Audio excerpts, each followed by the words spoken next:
So, I want you to picture this for a second. You are standing in front of this incredibly breathtaking ancient temple in Japan. Oh, wow, yeah. The trip of a lifetime. Exactly. I mean, it is the trip of a lifetime. The architecture is just stunning. The air is thick with history, and you're finally there. But instead of feeling awe, you are just completely frozen in panic. Right, just totally paralyzed. Yes, you're terrified that, like, stepping on the wrong stone or clapping your hands or, I don't know, bowing at the wrong angle is going to deeply offend an entire culture. It's that paralyzing fear of being the accidental bad tourist. Yes, exactly. I mean, you want so desperately to be respectful that your brain sort of treats every single piece of gravel like it's this invisible cultural landmine. We hear this from travelers constantly. It's such a common anxiety. Yeah. And, well, today's deep dive is designed to just completely dismantle that exact panic. I love that. It's so needed. Right. So we're looking at this really brilliant piece from Discover Japan Culture, and it's titled Japanese Shrine versus Temple, a simple guide for first-time visitors. It's a great guide, really practical. It is. And our mission today is to completely demystify the mechanics of these sacred spaces. We're going to dig into, not just what the rules are, but really why they exist in the first place. Because context is everything. Exactly. The goal is that by the time you actually step off that plane, you are operating from a place of deep understanding rather than, just a place of fear. Yeah, because treating these beautiful spaces as like a giant pass-or-fail exam really just robs you of the actual experience. It totally does. Japan's spiritual landscape is incredibly rich, but I think what people don't realize is that it is also highly pragmatic. Once you understand the underlying logic of how these spaces actually function, the intimidation factor just kind of evaporates. So let's start with the root of the confusion. Because, I mean, if you look at a map of Tokyo or Kyoto, the anxiety makes total sense. Oh, yeah. It looks like a maze. Right. You will often see a shrine and a temple literally sharing the exact same plot of land, like they are physically adjacent. Separated by just a fence sometimes. Yeah. And as an outsider, it feels a bit like a trick. So what does this all mean for the visitor? Are the locals expecting us to flawlessly execute two completely different sets of ancient rules just because we crossed an invisible property line? Well, no. And if we connect this to the bigger picture, the visual blending makes complete sense because of how Japan's spiritual traditions actually developed. Okay, lay it on me. You're basically dealing with two major forces. You have Shinto, which is entirely indigenous to Japan, and then Buddhism, which arrived later on from the mainland. Right. And for over 1,000 years, these two systems didn't just sit next to each other. They actively intertwined in this process called syncretism. So they were sort of blending together. Exactly. Deities from one tradition were often viewed as like manifestations of deities from the other. It was incredibly fluid. I think of it a bit like technology. Oh, how so? Well, it's not like two competing sports teams where you have to, pick a side and wear the right jersey. Yeah. It's more like an operating system and a specific app. I like that analogy. Yeah, like Shinto is the underlying hardware of Japanese life.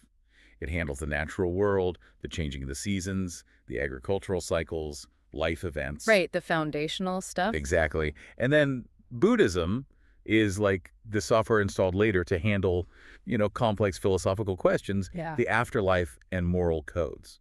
That is a phenomenal way to frame it, the hardware and the software running simultaneously. Because they really are running at the same time. Yeah, and because they ran simultaneously for literally centuries, the architecture and the physical spaces blended. It actually wasn't until the Meiji Restoration in the late 19th century that the government mandated a formal physical separation between shrines and temples. Wait, really? The late 19th century? That's so recent. Yeah, historically speaking, it's very recent. So the proximity you see today is just a relic of 1,000 years of shared history. Okay, knowing that historical overlap makes me feel significantly less foolish for confusing them. I mean, they were literally meant to be together for a millennium. Exactly. You're not crazy for mixing them up. But the article gives us a golden rule right off the bat before we even touch on the specific physical rituals. Yeah. And I think this is honestly the most critical takeaway for anyone listening right now. Absolutely. The golden rule. Respect matters more than correctness. Yeah. Intention is the currency of these spaces. I love that phrase. Intention is the currency. It really is. If a local sees you observing quietly and maybe, attempting a bow, but doing the step slightly out of order, They do not see a failure. Right. They aren't grading you. Exactly. They see someone making a genuine effort to engage with their culture. That foundational respect bridges almost any mechanical error you could possibly make. Well, while that grace for making mistakes is super comforting, I know we still want to understand the mechanics. Walking in blind might be forgiven, but walking in with knowledge transforms you from, a nervous outsider into an active participant. It gives you confidence. Yes, confidence. So let's tackle the hardware first. Shinto shrines. Let's do it. How do I visually know I've officially crossed into Shinto territory? Like, what are the mechanics of that space? So the absolute most definitive visual marker is the Torii gate. Okay. You have almost certainly seen photos of these. They're the large, often vermilion red structures made of 2 vertical pillars and 2 horizontal crossbars at the top. Oh, yeah. They are iconic. Right. When you see a Torii gate, you are entering a Shinto shrine. Period.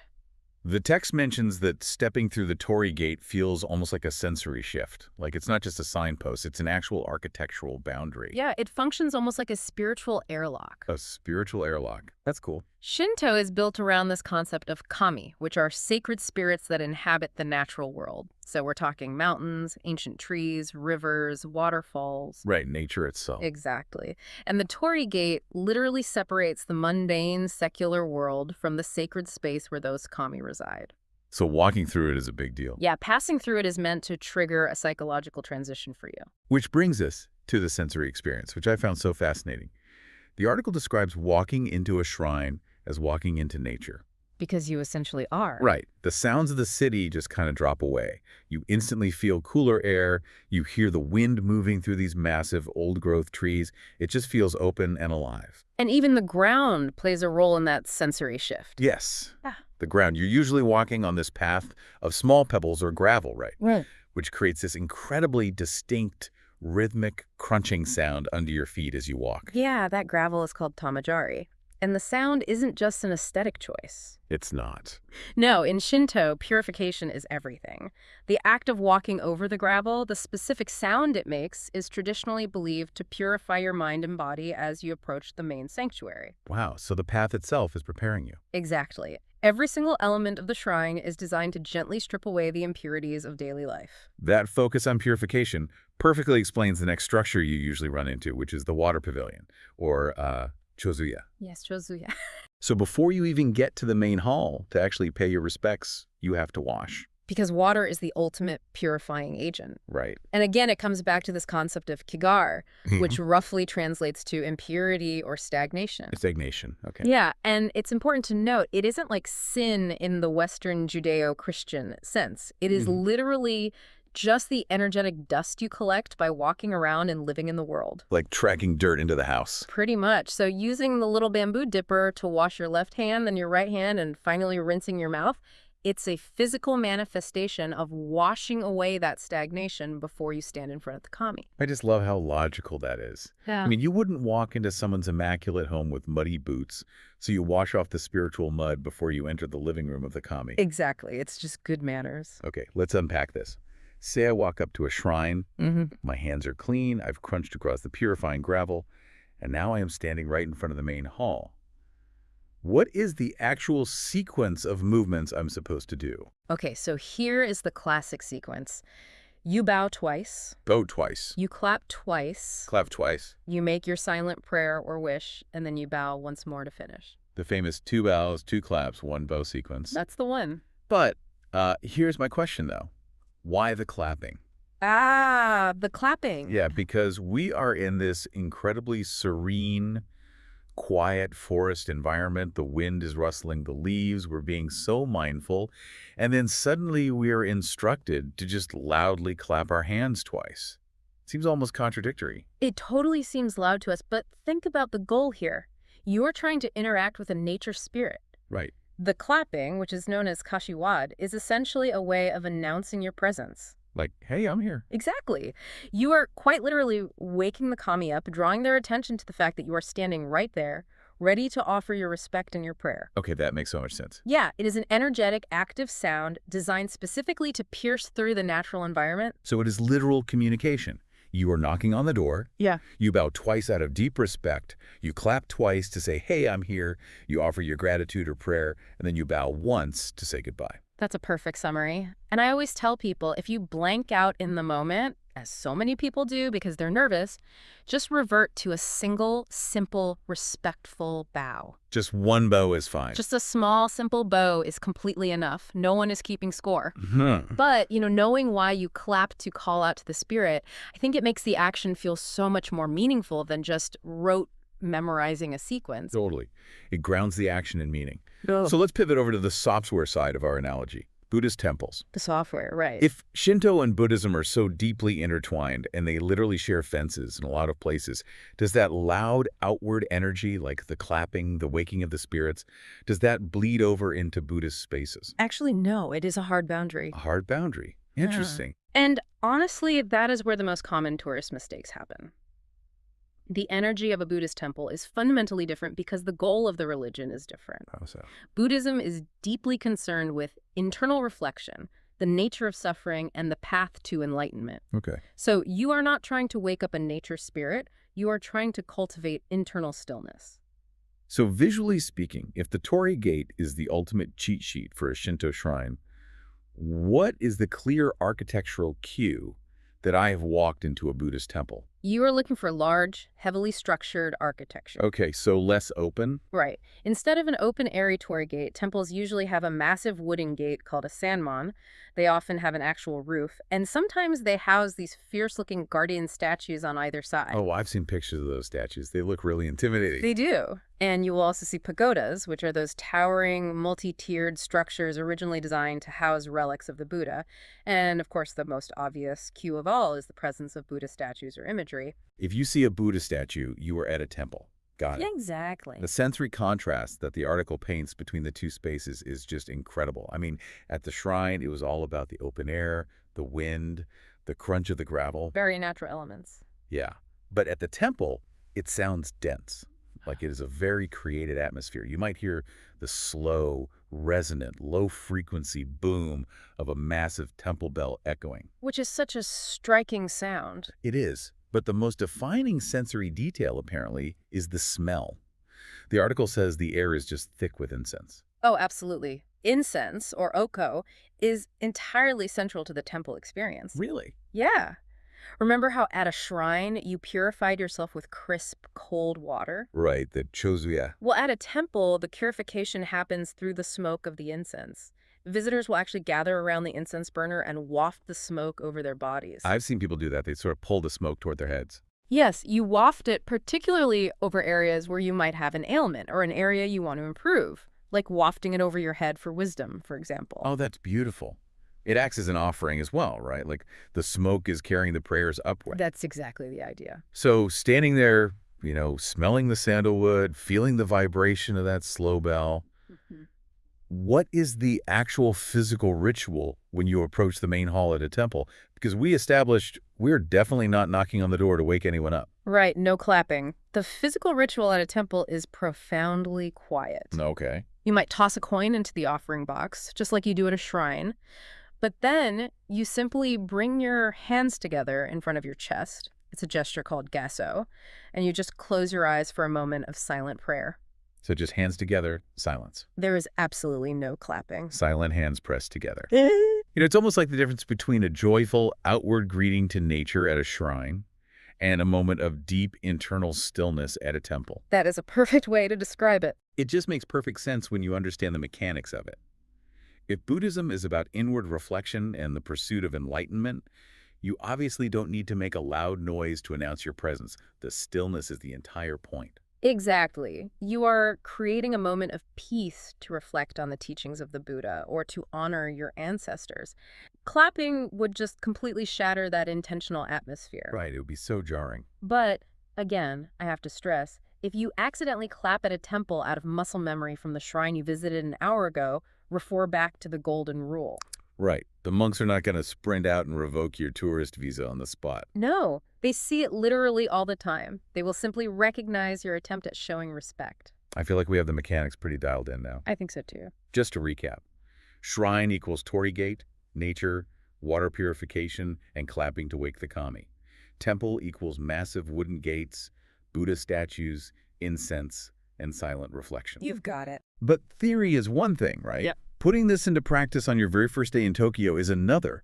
Where does a nervous first-timer actually go to, test the water safely? Well, the article highlights two incredibly iconic and highly accessible starting points right in Tokyo. Oh, perfect. Meiji Shrine and Senso-ji Temple. They are brilliant recommendations because they serve as the perfect physical embodiments of the two traditions we just discussed, and they're very used to tourists. Okay, let's look at Meiji Shrine first. It is located right next to Harajuku, which, if you don't know, is one of the busiest, loudest, most modern neighborhoods in the entire world. It is absolute chaos in the best way. Totally. And what's fascinating here is that the moment you walk through that massive wooden Torii gate into Meiji Shrine, you are suddenly swallowed by a forest of over 100,000 trees. 100,000 trees in the middle of Tokyo. Yes.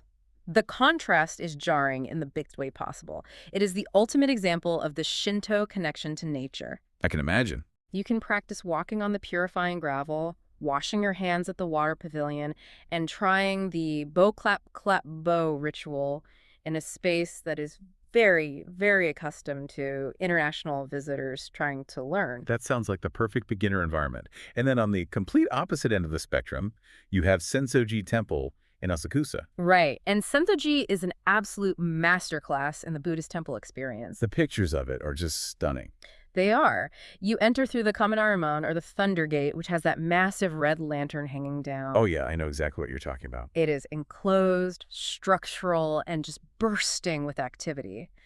And the defining feature for a visitor is this massive bronze incense cauldron right in front of the main hall. That's where you waft the smoke. Exactly. You will see crowds of people gathered around it, wafting that thick, fragrant smoke over their heads and shoulders. So it's the perfect place to practice that internal shift we talked about. You walk through the bustling market, you waft the incense smoke to purify yourself, and then you stand before the hall, you press your hands together in gasso, and you just find, like, 5 seconds of complete internal silence amidst all the chaos of the city. It's a really special moment, and what is incredibly powerful about both of these locations is the advice the author of the article gives on how to behave when you first arrive. Oh, what do they suggest?